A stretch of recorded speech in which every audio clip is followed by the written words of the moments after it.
Have you ever walked into a room and instantly felt like you were carrying everyone's emotions? Maybe you've had moments when your compassion felt limitless, but the exhaustion that followed made you question whether it was worth it. If so, you're not alone, and you're not broken. I remember one day when a friend came to me in tears.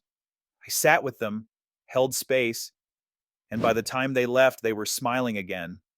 But me? I felt like I had just run a marathon. Their relief became my exhaustion. I wondered, why do I feel so drained when I'm just trying to help? In this video, we're going to explore why being an empath can feel like both a gift and a curse, how to address the feelings of overwhelm and compassion fatigue, and most importantly, how to take back your power. Let's turn this sensitivity into your greatest strength. Empathy is one of the most beautiful traits a person can have. It's the ability to feel deeply, to connect on a soul level, to truly understand others, and is a trait of the best healers in the world. But for empaths, it's also one of the most misunderstood. Why is this a gift? Empathy allows you to create deep, meaningful relationships. It helps you bring comfort, healing, and understanding to those who need it most. For many of us, it's what drew us to roles as healers, counselors, or caregivers. There was a time when I helped a coworker through a tough time, and their gratitude reminded me of how powerful empathy can be in building trust and connection. Being able to feel the energy in your environment is one of our intuitive abilities, but it is not typically the best ability to lead with for intuiting, which leads us to the curse. Why does it feel like a curse? Like many of you know firsthand, there's a flip side. Empathy doesn't come with an off switch, but when you're constantly absorbing the emotions of others, it can feel like carrying a weight that isn't yours to bear. You might feel overwhelmed in crowded spaces, exhausted after helping someone, or even unsure where your emotions end and someone else's begin. It's like trying to fill everyone else's cup while your own is running on empty. But it isn't your empathy that is the issue. It's that no one taught you how to regulate what energy you allow into your space. This is where the balance lies. Understanding when empathy serves you and when our lack of awareness can get us in trouble. Recognizing the signs is the first step, so let's talk about how to spot them. Empathy is powerful, but when it goes unregulated, it can take a serious toll on your emotional, mental, and even physical health. So, how do you know when you're out of regulation, heading toward overwhelm or compassion fatigue? Key signs of overwhelm. You feel completely drained after interacting with others, even when the conversations are positive. Headaches, fatigue, or even random aches in your body, these can be signs of carrying emotional weight that isn't yours. You start to feel anxious, sad, or angry, but when you pause to reflect about it, those emotions don't actually belong to you. What are the signs of compassion fatigue? This goes beyond everyday overwhelm.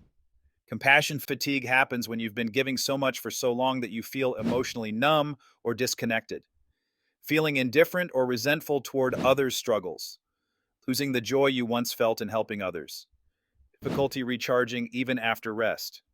Your system is overloaded with excess foreign energy that doesn't belong to you. Before I explain how to clear that foreign energy and restore your natural vibration, let's look at the out of control healer. What is the out of control healer archetype? Many empaths fall into the trap of becoming an out of control healer, feeling like it's your job to fix everyone's problems, often at the expense of your own health. Remember a time when I was trying to support multiple friends through their struggles while managing my own challenges.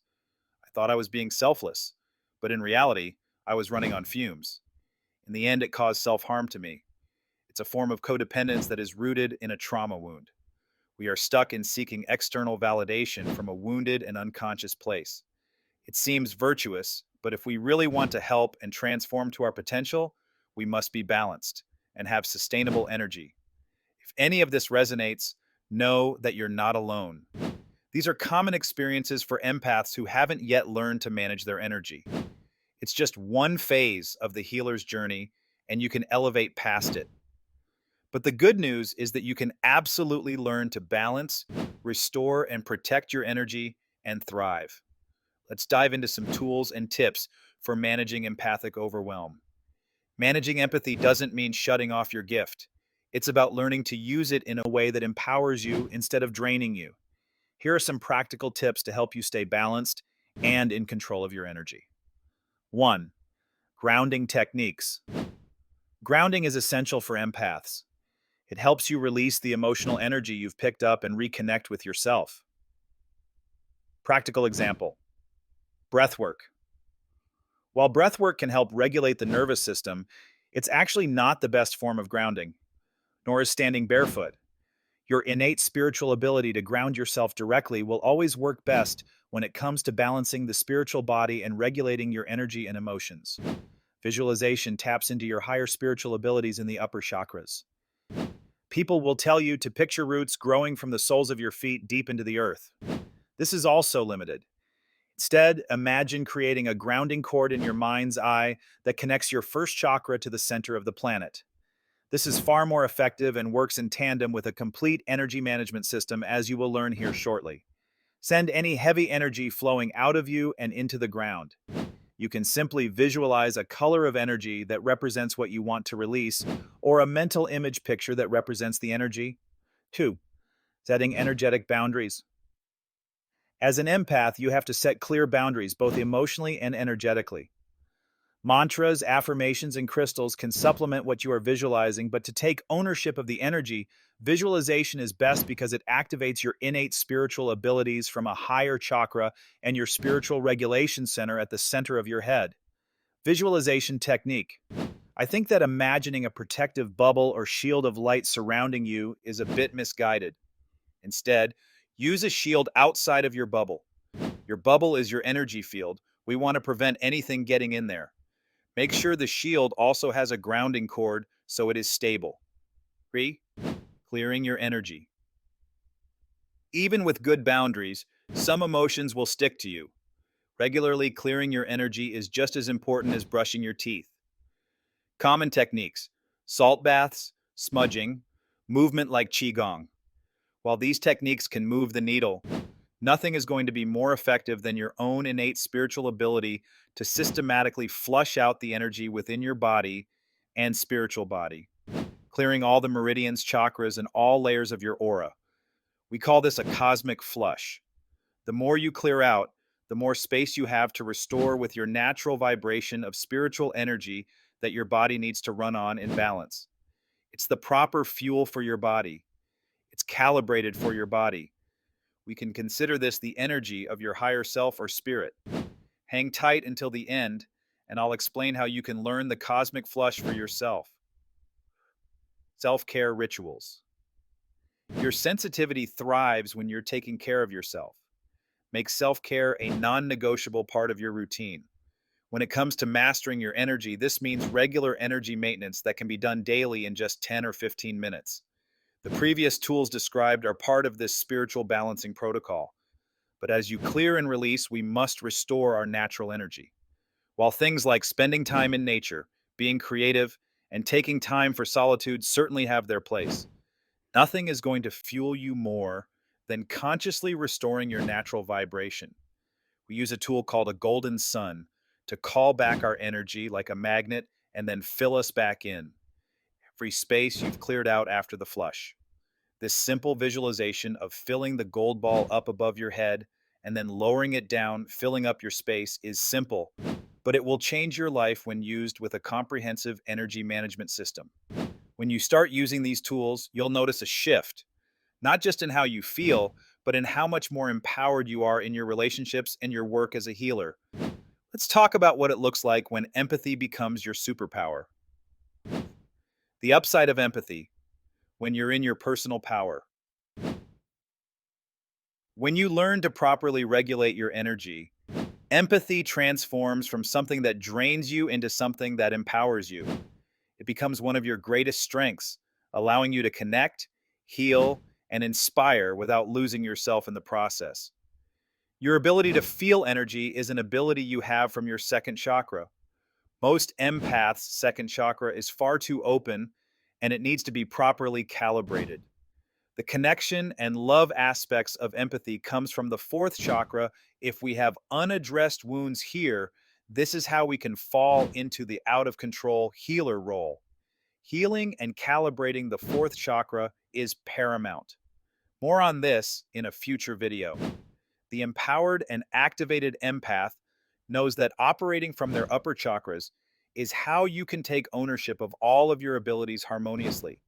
The center of your head is not only where the pineal gland is located, but also where we can reside spiritually to observe energy and own all of our abilities to operate at the spiritual energy level. Reframing empathy as a superpower. Empathy isn't just about feeling deeply. It's about being a bridge for understanding and healing in a world that desperately needs both. And if you're only operating from the lower chakras, you'll never reach your potential. By accessing all of your abilities and being centered properly, you can walk into a room and sense what's needed without becoming overwhelmed because you have your energetic boundaries up. And you can use your higher intuition to see properly and let it guide your decisions, helping not only others, but also yourself. I used to feel like it was part of my identity to help fix everyone's problems. It was a good way to avoid facing my own problems. It was a way for me to get validation. But once I started setting boundaries and practicing energy clearing, I realized I could access a true source of internal validation. That's when everything changed. I remember a time when a friend was venting to me about their struggles. Instead of absorbing their emotions, I stayed grounded, listened fully, and offered support without losing my balance. I gave them support so they can navigate their challenge for themselves, learn the lesson, and gain the strength, instead of doing the work for them. It was the first time I felt like empathy was my gift, not my burden. Remember, there is no merit to being stuck in trauma, lower energetic states, and toxic patterns. You were never meant to stay stuck there. You just need the right tools for the unique empath journey. You can realize your true spiritual potential. When you're in your personal power as an empath, you become a confident, grounded presence, a source of healing without sacrificing yourself, a role model for others to set boundaries and honor their energy. Neutralize larger blocks from trauma. Harness your clairvoyance. Begin to heal other people consciously in their aura. Connect with your higher spiritual guides with confidence and certainty. Create and manifest with more ease at the spiritual energy level. The truth is, the world needs more empowered empaths, people who can connect and care without burning out. And that can be you. It starts with small steps, like the tips we talked about today, and it grows into a strength that will transform your life. Now that we've talked about the gift and the curse of empathy, let me share the entire tool set that will help you take the first steps in mastering your energy. Join our private Activated Empaths training community. There is a 7-day free trial so you can try out all of the foundational energy protocol tools for yourself so you can experience the difference firsthand.